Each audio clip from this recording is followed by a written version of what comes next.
आपके पास जो भी है वो या तो आपका होगा या फिर किसी से लिए गए पैसे से होगा।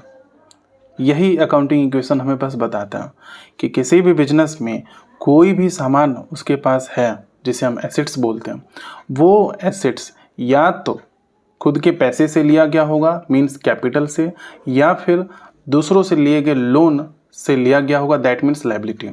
That is all about accounting equations. So very simple, assets equal to liability plus capital, यही एक अकाउंटिंग इक्वेशन कहलाता है, राइट। आप देखोगे कि कैसे किसी भी बिजनेस में जितने भी ट्रांजेक्शन्स होते हैं, हर एक ट्रांजेक्शन्स के होने के बाद भी जो ये इक्वेशन है हमेशा इक्वल रहेगा, means assets will always be equal to liability plus capital. कैसे, आइए देखते हैं। First of all we have taken some transactions, like first transactions है Rohit started business with cash. अगर रोहित ने बिजनेस की शुरुआत कैश से की है तो क्या होगा, सबसे पहले बेसिकली हमें 3 कैटेगरी में सीखना है, एसेट्स, लायबिलिटी और कैपिटल, राइट। तो जब कैश से बिजनेस की स्टार्ट की गई है तो क्या हुआ होगा, बिजनेस में कैश इंक्रीज हुआ होगा, राइट। इंक्रीज मीन्स एसेट्स, तो एसेट्स कितना इंक्रीज हुआ, 50,000 रुपीज़, ओके। तो उस 50,000 को हमने एसेट्स कॉलम में लिखा एंड लायबिलिटी क्या होगी, 0। अब जब बिजनेस में कैश लगाया जाता है initially that will be taken as a capital, right. So that is why capital भी इंक्रीज हमने किया 50,000 रुपीज़। आप देखोगे कि लायबिलिटी 0 है तो इन दोनों को प्लस करो तो क्या बनेगा 50,000, एसेट्स भी कितना है 50,000, तो assets equal to liability plus capital, right. Next we have purchased goods on credit 10,000, चाहे कैश ट्रांजेक्शन हो रहा हो या फिर क्रेडिट ट्रांजेक्शन हो रहा हो, in both cases assets will always be equal to liability plus capital. यही अकाउंटिंग इक्वेशन की खासियत है, राइट।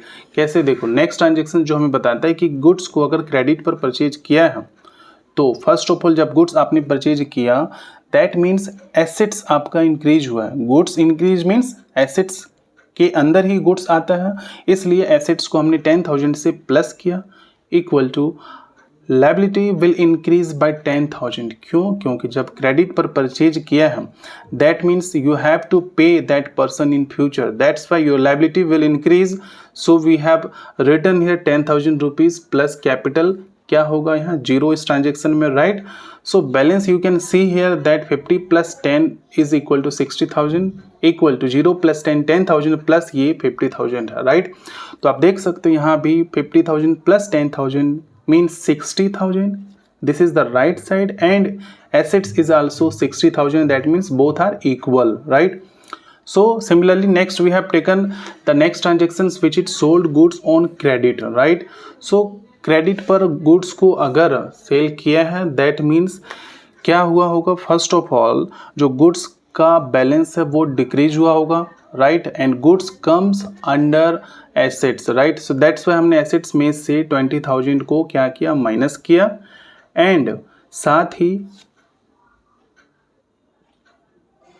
इसके साथ ही आप जानते हो जब क्रेडिट पर गुड्स आप सेल करते हो तो जिस पर्सन को सेल करते हो उस पर्सन को हम डेटर कहते हैं, राइट। तो डेटर भी आपका क्या होगा, इंक्रीज होगा, इसलिए हमने 20,000 को प्लस किया एसेट्स के अंदर ही।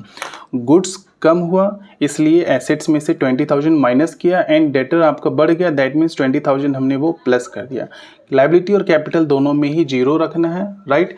सो आप देख सकते हो जब इसको आप टोटल करोगे 60 माइनस 20 प्लस 20 कैंसिल होगा, सो 60,000 ही होगा यहाँ पर एंड राइट हैंड साइड में 10,000 प्लस 50,000 ही होगा। तो आप देख सकते हो अगेन इस ट्रांजेक्शन के होने के बाद भी राइट साइड में क्या 50 plus 10 means 60,000 and left side में भी कितना है 60,000 ही है।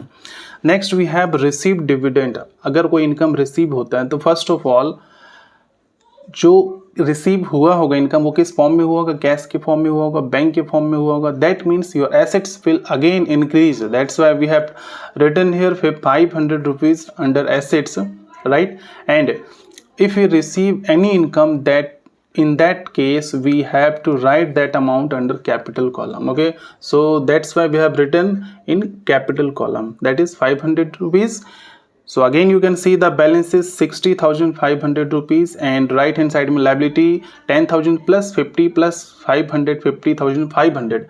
Again if you sum both the amount that will be equal to the assets, right?